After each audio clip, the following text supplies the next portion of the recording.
Hello, and today I'm going to present a short review on Opteka HD Super Wide Angle Panoramic Fisheye lens with the macro close-up attachment, and this is a 0.35x attachment. This lens, I had it sitting around for some time, and I never used it.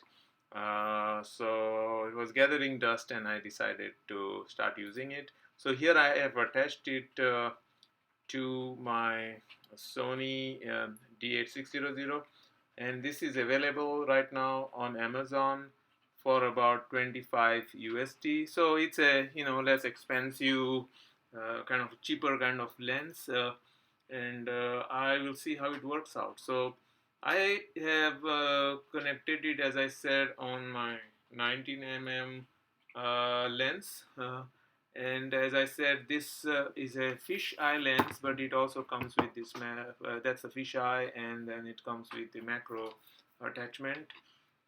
So I am not going to discuss the fish eye, but just use this attachment of the macro.